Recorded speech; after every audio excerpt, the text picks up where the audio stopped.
Hello everyone, welcome back to all exam Himachal. तो हम discuss कर रहे हैं एक इम्पॉर्टेंट सीरीज़ जिसमें हम जीके और जीएस का पोर्शन जो है इसको डिस्कस करते हैं। और सारे ही एग्जामिनेशन के लिए ये सीरीज़ बहुत इंपॉर्टेंट है क्योंकि जीके और जीएस का जितना भी पोर्शन है ये मैक्सिमम एग्ज़ाम में पूछा ही जाता है। तो उस हिसाब से भी इम्पॉर्टेंट है और यहाँ पर हम डिटेल में डिस्कस करते हैं, साथ में जितने भी एक्स्ट्रा फैक्ट बनते हैं उनको भी हम डिस्कस करते हैं।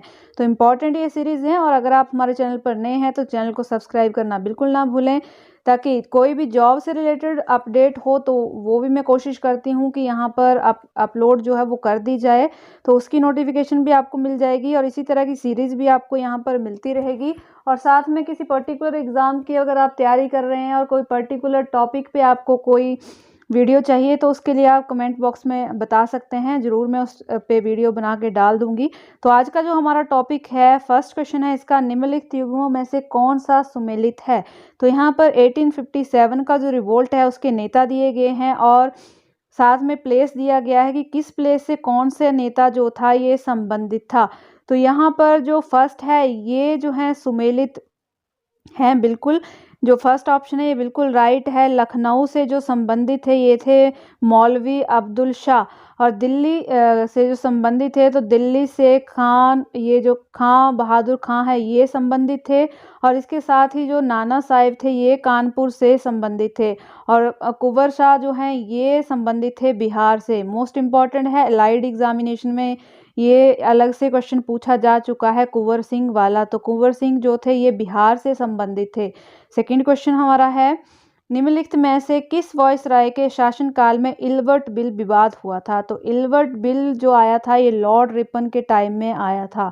ऑप्शन सी जो है इसका सही हो जाएगा। और कब आया था तो 1883 में।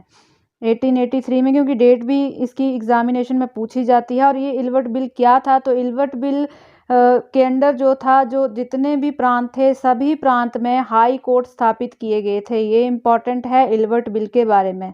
नेक्स्ट क्वेश्चन है, निम्नलिखित में से किस राष्ट्रवादी नेता ने poverty and un British rule in India नामक पुस्तक लिखी है। मोस्ट इंपॉर्टेंट बुक है, इसके बारे में एग्जाम में पूछा जाता है बार बार।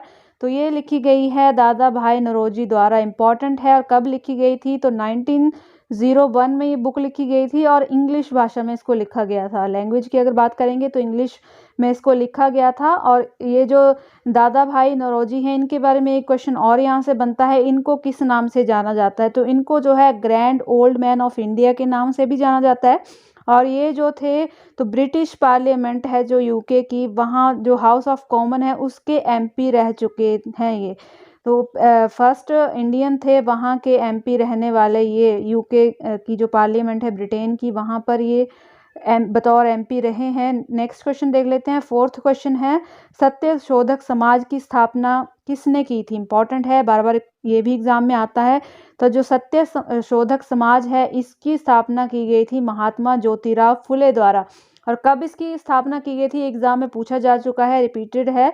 तो 1873, एग्जैक्ट डेट मैं आपको बता देती हूँ, सितंबर 1873 में जो थी इसकी स्थापना जो थी की गई थी सत्य शोधक समाज की ज्योतिराव फुले द्वारा। नेक्स्ट क्वेश्चन है, गदर आंदोलन के नेता कौन थे। इंपॉर्टेंट क्वेश्चन है। गदर आंदोलन के जो नेता थे ये थे लाला हरदयाल। ऑप्शन डी इसका सही हो जाएगा। और कब की गई थी इसकी स्थापना तो 1913 में। ये जितनी भी डेट है एग्जाम में पूछी जाती हैं क्योंकि इन्हीं टॉपिक से क्वेश्चन जो हैं, कभी आपसे नेता पूछ लिया जाएगा, कभी आपसे पार्टी पूछ ली जाएगी, कभी आंदोलन पूछ लिया जाएगा, तो कभी आपसे डेट पूछ ली जाएगी। तो डेट जो है यहाँ पर 1913 है। और कहाँ पर ये की गई है ये भी एग्जाम में क्वेश्चन बना हुआ है। तो अमेरिका के सैन फ्रांसिस्को में जो थी ये गदर जो पार्टी है उसकी स्थापना की गई थी। और गदर आंदोलन भी चलाया गया था तो लाला हरदयाल द्वारा ही ये चलाया गया था। नेक्स्ट है, निम्नलिखित आंदोलनों में सर्वप्रथम कौन सा आंदोलन घटित हुआ। तो जितने भी आंदोलन ये दिए गए हैं इसमें सबसे पहला जो आंदोलन हुआ था ये हुआ था स्वदेशी तथा बहिष्कार आंदोलन, 1905 में ये हुआ था। बाकी आंदोलनों को भी देख लेते हैं कौन कब हुआ था। तो असहयोग आंदोलन ये जो हुआ था ये हुआ था 1920 में, 1920 में ये हुआ था। सविनय अवज्ञा आंदोलन इंपॉर्टेंट है, एग्जाम में पूछा जाता है। और ये हुआ था 1930 में, इंपॉर्टेंट है। और भारत छोड़ो आंदोलन, ये तो मोस्ट इम्पॉर्टेंट है, कई बार एग्जाम में पूछा जा चुका है। तो 1942 में ये हुआ था अगस्त मंथ में, और इसको जो है अगस्त आंदोलन के नाम से भी जाना जाता है, भारत छोड़ो आंदोलन को।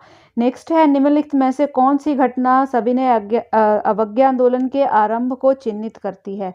तो सविनय अवज्ञा आंदोलन जो हुआ था, इसमें जो दांडी मार्च है ये इसको चिन्हित करती है, दांडी मार्च। और दांडी मार्च जो है इम्पॉर्टेंट है, यहाँ से क्या क्वेश्चन एग्जाम में बनते हैं कि जब दांडी मार्च महात्मा गांधी जी द्वारा शुरू की गई थी तो उनके साथ कितने अनुयायी उनके थे? तो 78 अनुयायी उनके साथ थे इस दांडी यात्रा में। और कितने किलोमीटर की इन्होंने यात्रा की थी? तो लगभग 425 किलोमीटर की इन्होंने यात्रा की थी। कितने दिन में की थी? 24 दिन में ये यात्रा इनके द्वारा की गई थी। और 1930 में नमक हाथ में लेकर इन्होंने जो नमक विरोधी कानून था उसको भंग किया था। तो ये मेन था इस दांडी यात्रा से रिलेटेड। नेक्स्ट क्वेश्चन देख लेते हैं। नेक्स्ट है, भारतीय राष्ट्रीय कांग्रेस के पहले अधिवेशन के महासचिव कौन थे? तो जो फर्स्ट अधिवेशन हुआ था उसके जो अध्यक्ष रहे थे ये थे WC बनर्जी। ऑप्शन डी जो है इसका सही हो जाएगा। और भारतीय राष्ट्रीय कांग्रेस कब अस्तित्व में आई थी? तो ये आई थी 28 दिसंबर 1885 में जो कांग्रेस थी ये बनाई गई थी। और फाउंडर कौन थे? तो यूम जो थे इसके फाउंडर थे। इन्होंने परिकल्पना की थी जो राष्ट्रीय कांग्रेस पार्टी है उसकी। नेक्स्ट क्वेश्चन देख लेते हैं। नेक्स्ट है, भारत परिषद अधिनियम 1909 को किस अन्य नाम से जाना जाता है? तो 1919 में जो अधिनियम है वो किस नाम से जाना जाता है? इसको जाना जाता है मार्ले मिंटो सुधार। ये आया था 1909 में। और जो सेकंड वाला है मॉन्टेग चेम्सफोर्ड सुधार जो है ये 1919 में आया। इसके बारे में भी एग्जाम में पूछा जाता है। और साथ में जो रेगुलेटिंग एक्ट अधिनियम है ये आया था 1773 में। ये सारे के सारे पूछे जाते हैं एग्जाम में, इसलिए मैं आपको बता रही हूँ। और पिट्स जो भारत का अधिनियम है ये 1784 में आया है। और आई थिंक ये एक बार टेट का जो आर्ट्स का एग्ज़ाम था उसमें आ चुका है ये वाला पिट्स का भारत अधिनियम। तो इम्पॉर्टेंट है सारे के सारे ही, क्योंकि जो ऑप्शन दिए रहते हैं ये भी इम्पॉर्टेंट रहते हैं। तो जो ये मार्ले मिंटो सुधार है 1909 में आया था। इस अधिनियम द्वारा जो था चुनाव प्रणाली के सिद्धांत को भारत में पहली बार मान्यता दी गई थी। इम्पॉर्टेंट इसलिए है, चुनाव के जो प्रणाली है इस सिद्धांत को पहली बार मान्यता जो मार्ले मिंटो सुधार के द्वारा जो है वो दी गई थी। नेक्स्ट क्वेश्चन है, जलियांवाला बाग किस वर्ष हुआ था? तो सभी को पता होगा ये हुआ था 1919 में। एग्जैक्ट डेट है 13 अप्रैल। और एक एग्जाम में क्वेश्चन यहाँ पर ये भी बनता है कि जो गोलियां यहाँ चली थी तो उसका आदेश किसने दिया था? तो यहाँ जो बेसिकली लोग इकट्ठा हुए थे तो रॉलेट एक्ट का विरोध करने के लिए एक सभा यहाँ पर की गई थी जिसमें जो जनरल डायर थे उस टाइम उन्होंने गोलियां चलाने का आदेश दे दिया था। और लगभग यहाँ 500 लोग मारे गए थे और 2000 से ज़्यादा लोग जो थे वो जख्मी हुए थे। तो बहुत बड़ा नरसंहार था ये उस समय का। नेक्स्ट है, महात्मा गांधी जी ने किस वर्ष अहमदाबाद में साबरमती आश्रम की स्थापना की थी? तो साबरमती आश्रम जो है इसकी स्थापना बेसिकली 1915 में की गई थी। और ये अहमदाबाद के कोचरब नामक स्थान पर बनाया गया था। लेकिन उसके बाद क्या हुआ था कि 1917 में इसको ट्रांसफ़र कर दिया गया था साबरमती नदी के किनारे। और जब इसको ट्रांसफ़र कर दिया गया था तब इसका नाम जो था साबरमती आश्रम पड़ा था। तो आंसर की के अकॉर्डिंग जो था 1917 आया, क्योंकि साबरमती आश्रम इसको तब कहा जाने लगा था जब ये साबरमती नदी के किनारे पड़ गया था। तो 1917 में इसको साबरमती नदी के किनारे जो था ट्रांसफ़र किया गया था और तभी से इसको कहा जाने लगा था साबरमती आश्रम। नेक्स्ट है,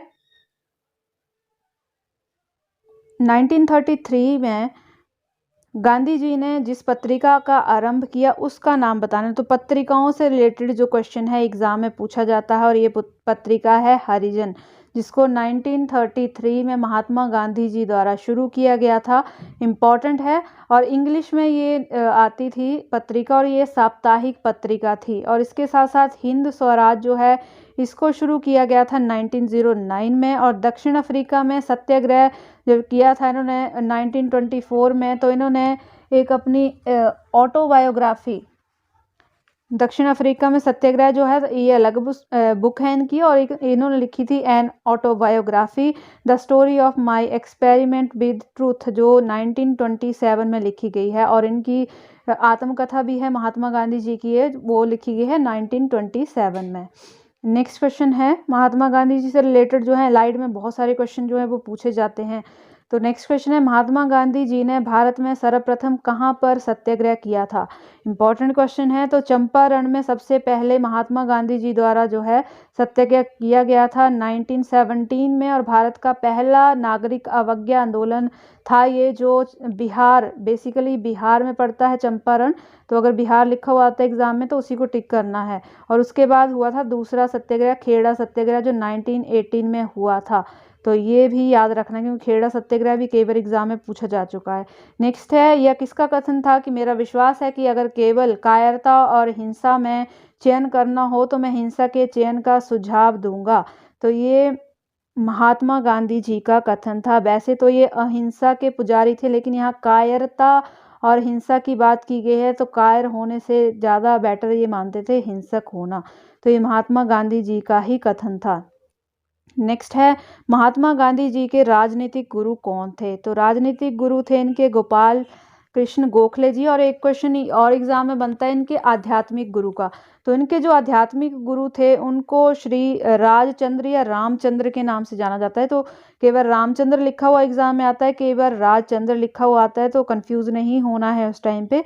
तो इनके जो आध्यात्मिक गुरु थे ये थे रामचंद्र जी, और जो राजनीतिक गुरु थे ये थे गोपाल कृष्ण गोखले। तो यहाँ पे महात्मा गांधी जी के मत निर्माण में किसी की लेखनी का गहरा प्रभाव पड़ा था?